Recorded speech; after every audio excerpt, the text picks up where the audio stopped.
കേരളത്തിന്റെ മുഖ്യമന്ത്രി എവിടെ? ആ ചോദ്യത്തിന് ഇനിയും ഉത്തരമായിട്ടില്ല. 9ാം ദിവസവും അതാണ് ചോദ്യം. പ്രഖ്യാപനം നാളെ എന്ന് നീളുമ്പോൾ UDF അണികൾക്കിടയിൽ പ്രതിഷേധം ശക്തമാവുകയാണ്.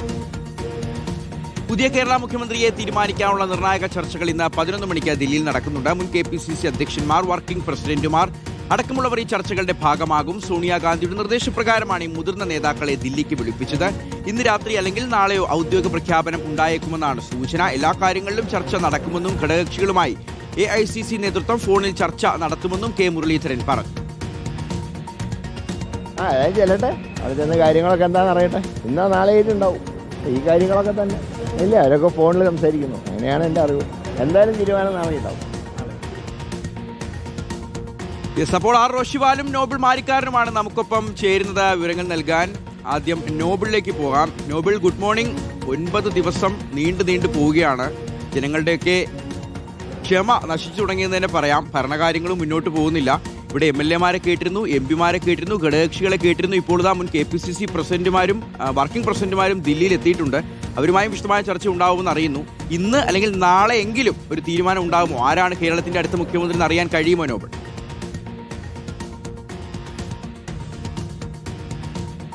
ഷിഹാസ്, ശ്രുതി, ഗുഡ് മോർണിംഗ്. കേരളത്തെ സംബന്ധിച്ചിടത്തോളം ആരാണ് അടുത്ത മുഖ്യമന്ത്രി എന്ന കാര്യത്തിൽ ഇപ്പോഴും ഒരു തീരുമാനത്തിലേക്ക് എത്താൻ കോൺഗ്രസ് ഹൈക്കമാൻഡ് കഴിഞ്ഞിട്ടില്ല എന്നത് ഏറ്റവും ഗൗരവകരമായ കാര്യമാണ്. പ്രത്യേകിച്ച് കഴിഞ്ഞ ദിവസങ്ങളിലൊക്കെ ചർച്ചകൾ നടന്നപ്പോൾ വ്യക്തമാക്കിയത് ഇനിയിപ്പോൾ ചർച്ചകളൊന്നുമില്ല. മല്ലികാർജ്ജുൻ ഖാർഗെയും രാഹുൽ ഗാന്ധിയും കൂടിയാലോചിച്ച് തീരുമാനം പ്രഖ്യാപിക്കും, ആ പേര് പ്രഖ്യാപിക്കും എന്തായിരുന്നു. പക്ഷേ ഹൈക്കമാൻഡ് എന്താണെങ്കിലും അത്തരത്തിൽ ഇപ്പോൾ ഒരു പ്രഖ്യാപനം നടത്തി ഒറ്റയ്ക്ക് ഇതിൻ്റെ മുഴുവൻ പഴികളും കേൾക്കാൻ തയ്യാറല്ല എന്ന് വേണം നമുക്ക് മനസ്സിലാക്കാൻ. അതിൻ്റെ ഭാഗമായാണ് കൂടുതൽ നേതാക്കളെ വിളിപ്പിക്കുകയും നേതാക്കളിൽ നിന്ന് വിശദാംശങ്ങൾ തേടാനുള്ള സാഹചര്യം ഒരുക്കുകയും ചെയ്തിരിക്കുന്നത്. മുൻ KPCC അധ്യക്ഷന്മാർ, പ്രത്യേകിച്ച് K. മുരളീധരൻ, VM സുധീരൻ, അതോടൊപ്പം തന്നെ മറ്റ് M. ഹസൻ അടക്കമുള്ള ആളുകൾ, K. സുധാകരൻ, മുരളീധരൻ അടക്കമുള്ള ആളുകളേക്ക് എത്തിച്ചുകൊണ്ട് ചർച്ചകൾ നടത്തുക എന്നതാണ് ഇപ്പോൾ ഇതിൽ പ്രധാനമായും നീക്കം നടത്തിയിരിക്കുന്നത്. ഒപ്പം വർക്കിംഗ് പ്രസിഡന്റുമാരെ ക്ഷണിച്ചിട്ടുണ്ട്. പ്രധാനപ്പെട്ട കാര്യം എന്ന് പറയുന്നത് ഈ നേതാക്കളുമായി ഒറ്റയ്ക്കൊറ്റയ്ക്കുള്ള ആശയവിനിമയം ഉണ്ടാകാനുള്ള സാധ്യത ഇല്ല എന്നാണ് ഇപ്പോൾ ഹൈക്കമാൻഡ് വൃത്തങ്ങൾ നൽകുന്നത്. ഒരുമിച്ചിരുത്തൊരു തീരുമാനത്തിലേക്ക് പോകും, ഒരു ചർച്ചകളിലേക്ക് പോകും. അതിനുശേഷം ഒരു പ്രഖ്യാപനം എന്താണ് ഹൈക്കമാൻഡ് ലക്ഷ്യം വെക്കുകയും ചെയ്യുന്നത് എന്ന് അറിയാൻ കഴിയുന്നു. ഇന്ന് ഒരു 11 മണി കഴിയുമ്പോഴേക്കും ചർച്ചകൾ ആരംഭിക്കും എന്ന വിവരമാണ് ലഭിക്കുന്നത്. മല്ലികാർജ്ജുൻ ഖാർഗെ ദില്ലിയിൽ എത്തുകയും ചെയ്തിട്ടുണ്ട്.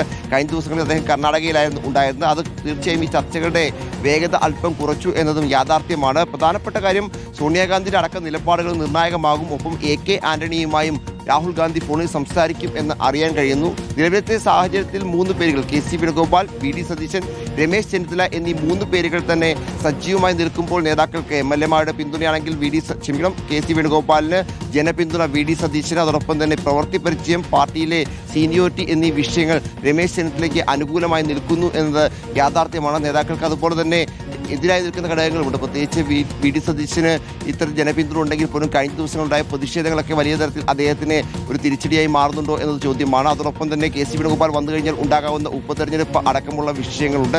ഇത്തരത്തിൽ വിവിധ വിഷയങ്ങൾ എന്താണെങ്കിലും ഈ തെരഞ്ഞെടുപ്പിൽ ഈ മുഖ്യമന്ത്രി സ്ഥാനാർത്ഥി കണ്ടെത്തുന്ന ചർച്ചകളിൽ നിർണായക ഘടകം ആകും എന്ന കാര്യത്തിൽ ഒരു സംശയവുമില്ല. ഇന്നിപ്പോൾ നേതാക്കളുടെ തീരുമാനങ്ങൾ, ഭൂരിഭാഗം നേതാക്കളും ആരെ പിന്തുണയ്ക്കുന്നു അതിനനുസരിച്ച് തീരുമാനത്തിലേക്ക് പോകാൻ തന്നെയായിരിക്കും ഹൈക്കമാൻഡ് തീരുമാനം എടുക്കുക. ഇതെങ്ങനെ പ്രഖ്യാപിക്കുമെന്നതും പ്രധാനപ്പെട്ട ചോദ്യമാണ്. സാധാരണഗതിയിൽ സംഘടനാ ജനറൽ സെക്രട്ടറി പേരെഴുതി ഒപ്പിട്ട് നൽകുന്നതാണ് ഒരു പതിവ്. പക്ഷേ സംഘടനാ ജനറൽ സെക്രട്ടറി തന്നെ ഇവിടെ മത്സരരംഗത്തുണ്ട്. സ്വാഭാവികമായും അതുകൊണ്ട് അത്തരത്തിൽ ഒരു പ്രഖ്യാപനം ഉണ്ടാകില്ല. മറിച്ച് മല്ലികാർജ്ജുൻ ഖാർഗെ നേരിട്ട് വാർത്താ സമ്മേളനം നടത്തുകയാണോ അല്ലെങ്കിൽ സംസ്ഥാനത്തിന് ചുമതലയുള്ള ദീപാദാസ് മുൻഷി കേരളത്തിലേക്ക് എത്തിയൊരു പ്രഖ്യാപനം നടത്തുകയാണെന്നൊക്കെയുള്ള ചോദ്യങ്ങൾ എന്താണെങ്കിലും അവശേഷിക്കുകയാണ്. എന്തായാലും നാളെയോടെങ്കിലും പുതിയ മുഖ്യമന്ത്രി ആരെന്ന കാര്യത്തിൽ അന്തിമ തീരുമാനം ഇന്നല്ലെങ്കിൽ നാളെയോടെങ്കിലും തീരുമാനം ഉണ്ടാകും എന്ന പ്രതീക്ഷയാണ് നേതാക്കൾ എല്ലാം പങ്കുവയ്ക്കുന്നത്. അതിനപ്പുറം ചർച്ച നീട്ടിക്കൊണ്ടുപോകാനുള്ള സാധ്യതയും എന്താണെങ്കിലും ഇല്ല. പൊതുവായ ഒരു അഭിപ്രായം സംസ്ഥാനത്തെ MLA മാരുടെയും MP മാരുടെയൊക്കെ അഭിപ്രായങ്ങൾ നേരത്തെ കേട്ടതാണ്. മുതിർന്ന നേതാക്കളുടെ അഭിപ്രായങ്ങൾ കേട്ട ശേഷം ഒരു പ്രഖ്യാപനത്തിലേക്ക് പോകാം എന്നതാണ് ഹൈക്കമാൻഡ് ഇപ്പോൾ ലക്ഷ്യം വയ്ക്കുന്നത്. അതിൻ്റെ അടിസ്ഥാനത്തിലാണ് ഇപ്പോൾ ഈ നിർണായക ചർച്ചകൾ അതോടൊപ്പം നിർണായകമായ നേതാക്കളെ ദില്ലിക്ക് വിളിപ്പിക്കുകയും ചെയ്തിരിക്കുന്നത്. ഷിഹാസ്.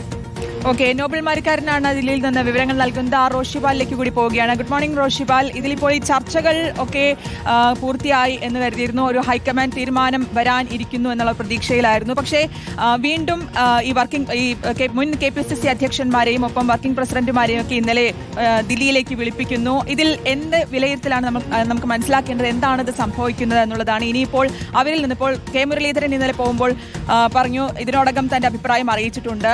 ആ കാര്യം തന്നെ വീണ്ടും അവിടെ പറയും എന്നുള്ള കാര്യം അദ്ദേഹം ആവർത്തിക്കുകയും ചെയ്തതാണ്. പിന്നെ അവിടെ പോയി കഴിഞ്ഞ ശേഷം ഈ നേതാക്കളിൽ നിന്ന് ഒരു മറ്റ് അവരുമായി ബന്ധപ്പെട്ട് നിൽക്കുന്ന അല്ലെങ്കിൽ അവർ നിർദ്ദേശിച്ചിട്ടുള്ള ആ പേരിലേക്ക് എത്തുമ്പോൾ അവരിലേക്ക് ഒരു അനുനയ നീക്കം അടക്കമുള്ള കാര്യങ്ങളിലേക്കാണോ കൊണ്ടുപോകുന്നത്, അതോ മറ്റിനിയൊരു നിർദ്ദേശങ്ങൾ സ്വീകരിക്കുക എന്നതാണോ? ഇപ്പോൾ സംസ്ഥാനത്തെ സാഹചര്യം ഒന്ന് ശാന്തമായ ശേഷം പ്രഖ്യാപനമെന്ന് മതി എന്നൊരു സാഹചര്യത്തിലായിരുന്നല്ലോ. പിന്നീട് എന്തുകൊണ്ടാണ് വീണ്ടും ഒരു ചർച്ചയിലേക്കൊക്കെ പോകുന്നത്? സ്വദേശി ഹാസ്, ഒന്ന് സംസ്ഥാന കോൺഗ്രസിൽ മുഖ്യമന്ത്രി ചർച്ച അത് തെരുവ് യുദ്ധത്തിലേക്ക് മാറിയ ഒരു സാഹചര്യമുണ്ടായിരുന്നു. അതുകൊണ്ട് തന്നെയാണ് സംസ്ഥാനത്തെ മുതിർന്ന നേതാക്കളെ മുഴുവൻ ദില്ലിയിലേക്ക് വിളിപ്പിച്ച് ഒരു സമവായ ഫോർമുല രൂപപ്പെടുത്തി പ്രഖ്യാപനം നടത്താനുള്ള നീക്കം ഹൈക്കമാൻഡിന്റെ ഭാഗത്തുനിന്നുണ്ടാകുന്നത്. നേരത്തെ നോബിൾ ചൂണ്ടിക്കാണിച്ചതുപോലെ ഈ ഹൈക്കമാൻഡ് ഒരു നേതാവിനെ നിയമസഭാ കക്ഷി നേതാവായി പ്രഖ്യാപിക്കുമ്പോൾ അതുണ്ടാക്കുന്ന പ്രത്യാഘാതം, അതിന്റെ പഴി മുഴുവൻ കേൾക്കേണ്ടി വരിക ഹൈക്കമാൻഡായിരിക്കും. അതങ്ങ് ഒഴിവാക്കാൻ വേണ്ടി എല്ലാ നേതാക്കളെയും ദില്ലിയിലേക്ക് വിളിപ്പിച്ചത്. 10 നേതാക്കളെയാണ് വിളിപ്പിച്ചത്. അതിൽ 5 പേർ മുൻ KPCC അധ്യക്ഷന്മാരാണ്. അതിൽ മുല്ലപ്പള്ളി രാമചന്ദ്രൻ, അതേസമയം K സുധാകരൻ, അതുപോലെയുള്ള നേതാക്കൾ MM ഹസൻ ഉൾപ്പെടെ 3 നേതാക്കളും KC വേണുഗോപാലിനെ പിന്തുണയ്ക്കുന്നവരാണ്. പിന്നീടുള്ള 2 നേതാക്കൾ, ഒന്ന് അതിൽ VM സുധീരനും K മുരളീധരനുമാണ്. ഇവരിൽ ഒരുപക്ഷെ K മുരളീധരൻ VD സതീശനെ പിന്തുണച്ചേക്കും. VM സുധീരൻ VD സതീശനെയും രമേശ് ചെന്നിത്തലയും ഇതിൽ 2ൽ ഒരു നേതാവിനെ പിന്തുണക്കാൻ സാധ്യതയുണ്ട്. ആ കാര്യത്തിൽ അവ്യക്തതയുണ്ട്. പിന്നീടുള്ളത് 3 വർക്കിംഗ് പ്രസിഡന്റുമാരാണ്. KPCCയുടെ 3 വർക്കിംഗ് പ്രസിഡന്റുമാരിൽ PC വിശ്വനാഥ് A ഗ്രൂപ്പാണ്. പക്ഷേ KC വേണുഗോപാലിനായിരിക്കും പിന്തുണ. അതേസമയം തന്നെ ഷാഫി പറമ്പിൽ A ഗ്രൂപ്പാണ്. KC വേണുഗോപാലിനായിരിക്കും പിന്തുണ. APL കുമാർ KC വേണുഗോപാൽ വിഭാഗം തന്നെയാണ്.